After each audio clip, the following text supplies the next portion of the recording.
Massimi in pieno giorno in via Don Tosatto a Mestre, un minorenne è stato picchiato da una baby gang a calci e pugni anche in faccia.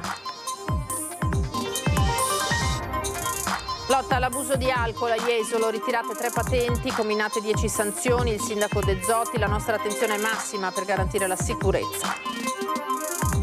Molti gli interventi della Guardia Costiera la notte del Redentore, tra questi anche il fermo di un ubriaco che navigava a zig-zag tra le barche. Torre di Mestre, tra le opportunità di rilancio urbano e i timori dei pareri contrari interviene il parroco della comunità, Don Natalino Bonazza, serve equilibrio, dice. Lutto nel mondo accademico veneziano, si è spento all'età di 81 anni il professor Pier Francesco Ghetti, magnifico rettore dell'Università Ca' Foscari dal 2003 al 2009. È stata completata a Cavallino Treporti la pista ciclabile unica nel suo genere in Europa per la mobilità lenta, la sicurezza e il turismo sostenibile. Buonasera, bentrovati, eccoci in diretta con l'edizione di Venezia dei nostri telegiornali e dunque la cronaca subito con l'aggressione in pieno giorno a Mestre tra adolescenti. C'è stato un ragazzo minorenne pestato da una baby gang con calci e pugni anche in volto, è accaduto in via Don Tosatto. In merito al grave episodio che è accaduto venerdì, tra l'altro di giorno, che ha visto questo ragazzino vittima di un'aggressione da parte di alcuni suoi coetanei, io esprimo tutta la mia vicinanza, anche da mamma, al ragazzino coinvolto e alla sua famiglia. Le parole di vicinanza dell'assessore Pesce al minorenne pestato selvaggiamente dal branco in pieno giorno tra negozi aperti di via Don Tosatto, proprio sotto la sede dell'ULSS 3 a Mestre, a poca distanza dall'ospedale dell'Angelo. La vittima, come detto, un minorenne italiano aggredito venerdì scorso tra le 15 e le 17 da una baby gang, un gruppo di 7-8 coetanei, per lo più di nazionalità straniera. Secondo le prime ricostruzioni, il minorenne sarebbe stato insultato, accerchiato e picchiato brutalmente con calci e pugni anche al volto dal branco, per motivi ancora da chiarire e al vaglio degli inquirenti con la questura incaricata delle indagini. Il ragazzino, dopo il pestaggio, rimasto sanguinante, riverso a terra sull'asfalto sotto gli occhi terrorizzati, attoniti dei passanti che non hanno esitato a intervenire. Sono stati proprio loro a chiamare i soccorsi, arrivati nel giro di pochi minuti con le volanti della polizia e l'ambulanza con i sanitari del SUAM 118. Alla vista delle sirene il branco si è dato alla fuga, disperdendosi tra le vie circostanti. Confido veramente pienamente nell'operato delle forze dell'ordine che sono già al lavoro per fare piena chiarezza sull'accaduto e identificare i responsabili. Il ragazzo ferito ma cosciente è stato soccorso e trasportato in ospedale, dove è stato trattenuto per ore in osservazione al pronto soccorso. Le sue condizioni non sarebbero gravi, ma profondo lo shock, così come i traumi e le ferite riportati. Le forze dell'ordine hanno avviato le indagini per risalire gli aggressori, come detto, anche grazie alle testimonianze dei passanti e negozianti e alle immagini delle telecamere di videosorveglianza. Lotta all'abuso di alcol, intanto a Jesolo, ritirate 3 patenti, comminate 10 sanzioni. Il sindaco dice la nostra attenzione è massima per cercare di garantire la sicurezza in città. Attimi di tensione sabato sera sull'arenile di Piazza Mazzini a Jesolo, quando 2 ragazzi e una ragazza avrebbero minacciato dei coetanei con uno strumento che sembrava un taser. All'indomani i controlli della polizia locale si sono concentrati all'alba sulla sicurezza stradale in uscita dalla località. 3 le patenti ritirate a giovani alla guida in stato di ebbrezza. Nel cuore del Lido sono state elevate anche una decina di sanzioni per vetroalcolici al di fuori dei locali. La polizia locale, come le scorse estati, sta attuando dei controlli che vengono effettuati in borghese lungo le strade del Lido. Proprio nell'ambito di questi controlli, nei giorni scorsi un locale è stato sanzionato per ben 2 volte, colto nel somministrare alcol ai minori di 18 anni e le conseguenze sono appunto quelle di legge. Nei giorni scorsi un altro locale è stato colto sempre via Bafile mentre somministrava alcol ai minori. L'attenzione dell'amministrazione verso chi somministra alcolici è massima. Abbiamo deciso di intraprendere già dall'insediamento di questa amministrazione una linea, direi, dura, perché riteniamo che ci sia una responsabilità che sta in capo a chi gestisce un bar, un'attività di somministrazione, di non somministrare appunto alcol ai minori. Facciamo un appello a tutti gli operatori alla massima responsabilità, anche se è un fenomeno assolutamente marginale. Riteniamo sia doveroso avere la responsabilità nei confronti dei minori in crescita e nei confronti anche del tema della sicurezza nella nostra città. Sul fronte della sicurezza, infatti, nei giorni scorsi il prefetto Darcopellos ha anche confermato per le prossime settimane estive le zone rosse, nei giorni di massima affluenza e in occasione dei grandi eventi. E torniamo alla notte del Redentore, perché sono stati molti gli interventi della Guardia Costiera, tra questi il fermo di un cittadino ubriaco che navigava a zig-zag tra le barche.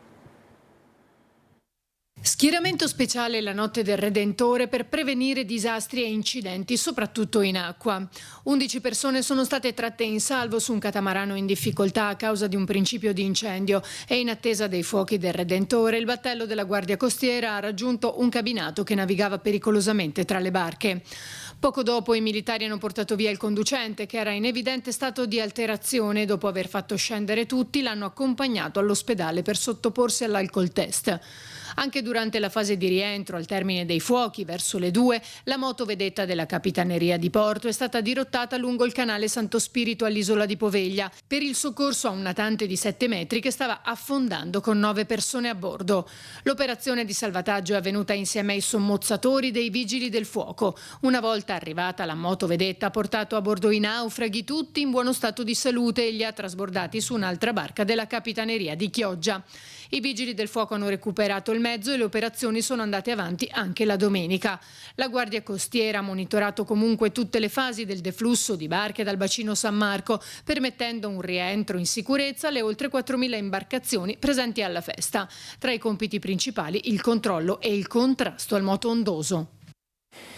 Si svolgeranno a distanza di un giorno l'uno dall'altro i funerali di Celeste Meyendes Conte, di 2 anni, e di Jacopo Sanavia, di 9, i 2 bambini di Mirano scomparsi nel giro di poche ore. Le esequie della piccola si terranno domani alle 15 nella chiesa di San Nicolò a Mira, quelle di Jacopo il giorno seguente alle 15 nel Duomo di Mirano. Celeste è stata colpita da una grave crisi respiratoria determinata da una malattia rara della quale soffriva. Jacopo invece a giugno aveva subito un trapianto di fegato andato a buon fine, ma nei giorni scorsi una complicazione rarissima, con solo altri 2 casi al mondo, ha cambiato tutto e le condizioni del bambino sono precipitate. Lasciamo la cronaca, andiamo a parlare della Torre di Mestre adesso. Tra le opportunità di rilancio urbano e i timori dei pareri contrari interviene il parroco della comunità, Don Natalino, che dice serve equilibrio. Anche il fatto che la stessa parrocchia sia nei pressi mostra chiaramente, questo è il mio punto di vista, ecco, che c'è una sorta di, diciamo pure, di buco. Anche qui, fra tanti buchi di Mestre, c'è anche questo. Si può appunto avere idee diverse su come riempire quel buco. Io ho usato anche un'altra metafora, come cucire i pezzi di città, perché evidentemente lì c'è qualcosa che non è ancora cucito. Verrà cucito bene, verrà cucito male da questo progetto. Per il momento, al punto in cui siamo, ecco, si dimostra la correttezza. Parole con cui Don Natalino Bonazza, vicario foraneo per Mestre e parroco di San Giuseppe in Viale San Marco, scioglie il nodo sul progetto della torre residenziale di 60 metri che, se ci sarà l'ok della VAS, cioè la Commissione regionale di valutazione ambientale strategica, sorgerebbe praticamente specularmente alla chiesa di cui è parroco. Tra le motivazioni del suo placet al progetto anche la seguente. A me interessa che il risultato sia comunque buono e ci siano appunto le varie istituzioni che hanno la responsabilità di verificare la bontà del progetto, che possano dare il loro assenso. Con il TAR, che ha risposto confermando le ragioni del comune e dando torto al comitato del villaggio che aveva presentato ricorso, il parroco dice non si schiera né con i comitati né con Cafarsetti, ma rilancia il progetto che promette bonifica verde e servizi, laddove in regola con le norme urbanistiche di legge, puntualizza. Io finora ho osservato come questo progetto è stato presentato, promosso, contestato, discusso nelle sedi competenti. L'ultima notizia è il pronunciamento del TAR. Secondo me occorre stare a questi fatti. In questo scenario polarizzato il parroco rilancia nel nome dello sviluppo e dei benefici per la collettività anche una parola quasi dimenticata: dialogo. Ecco, quello che poi sta a cuore a tutti, cioè il tanto decantato bene comune. Mi pare che da questo punto di vista, la parrocchia abbia la funzione, per così dire, di semplicemente mantenere un ambito di confronto, di dialogo. Lutto nel mondo accademico veneziano, dove all'età di 81 anni si è spento l'ex rettore di Ca' Foscari ed ex assessore Pier Francesco Ghetti, ecologo, idrobiologo, ha insegnato nell'Università di Parma, L'Aquila e dal 91 a Ca' Foscari, a Venezia, dove è stato professore ordinario di ecologia, docente di ecologia, ecologia applicata, valutazione di impatto ambientale, analisi dei sistemi ecologici, ecologia delle acque interne. Molti messaggi in suo ricordo, tra cui quello del sindaco di San Polo di Piave nel Trevigiano, Nicola Fantuzzi, che esprime a nome della comunità il cordoglio per la morte del professor Ghetti, già vincitore e poi presidente del prestigioso premio letterario Gambrinus Mazzotti, con sede proprio a San Polo. La cerimonia funebre si svolgerà giovedì alle 10 nella parrocchia di Pacego, frazione di Lazzise. Prossimamente Ca' Foscari ricorderà il professor Ghetti con una cerimonia di commemorazione. Parliamo di nidi e infanzia adesso, scintille in Consiglio Comunale per l'ok al nuovo regolamento comunale di Venezia, con l'acceso scontro tra l'assessore Besio e il PD. Le novità più rilevanti sono iscrizioni più semplici e accessi più veloci. Invece dei 3 o 4 bandi presenti oggi nell'arco dell'annualità, si passerà a un unico bando che genera un'unica graduatoria e poi fuori termine iscrizioni sempre aperte che saranno chiamate a scorrimento. Queste le novità e i vantaggi del nuovo regolamento per i nidi e le scuole d'infanzia del Comune di Venezia, approvato nei giorni scorsi in Consiglio Comunale. Nuovo regolamento, specifica l'assessore Besio, che rappresenta di fatto un passo in avanti nella semplificazione dell'iscrizione dei bimbi nelle strutture.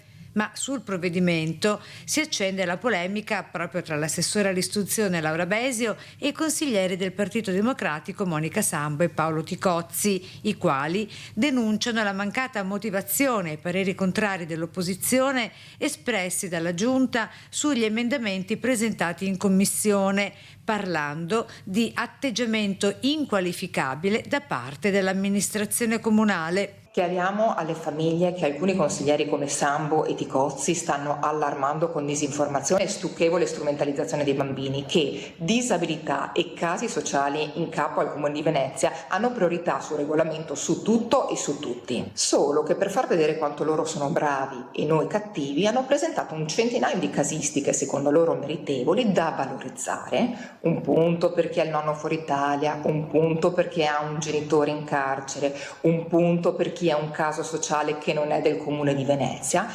che noi abbiamo ritenuto inammissibili, ma spiegando per bene perché. Parliamo di elezioni regionali perché oggi potrebbe essere la giornata decisiva per la scelta del candidato alla presidenza del Veneto da parte del centrodestra. Dopo il nulla di fatto del primo vertice di mercoledì scorso, stasera potrebbe esserci una svolta. Non è chiaro se i leader si incontreranno a cena, come in indiscrezioni, oppure se si troveranno a Palazzo Chigi. Di certo i protagonisti saranno 4: Giorgia Meloni, Matteo Salvini, Antonio Tajani e Maurizio Lupi. 6 le regioni al voto in autunno, con la partita del Veneto che sembra la più delicata e quella che potrebbe avere maggiori ripercussioni sullo scacchiere nazionale. Anche oggi l'attuale presidente Luca Zaia ha ribadito che sicuramente tra i temi che saranno affrontati ci sarà la sua lista civica, e cioè la lista Zaia. Quanto alla data delle elezioni, ci sono da registrare le parole di Massimiliano Fedriga, presidente della Conferenza delle Regioni, che oggi ha incontrato la premier Meloni. È probabile che ogni regione procederà in maniera autonoma, ha affermato, di fatto escludendo l'Election Day. Ora andiamo sul litorale. È stata completata a Cavallino Tre Porti la pista ciclabile unica nel suo genere in Europa per la mobilità lenta e il turismo sostenibile. una pista ciclabile a sbalzo, gran parte a sbalzo, un'opera prevalentemente pensata per la sicurezza del territorio, per la sicurezza dei nostri residenti che hanno da subito chiesto, appena eletta 10 anni fa, di avere una messa in sicurezza delle strade in generale, ma in via Pordelio in particolare. Quindi un sogno: dare sicurezza ai nostri concittadini. Con i lavori iniziati nel 2019, il Comune di Cavallino ha consegnato alla comunità la pista ciclabile di via Pordelio, un'opera unica in Europa che rappresenta un punto di riferimento per la mobilità dolce e la valorizzazione del paesaggio lagunare.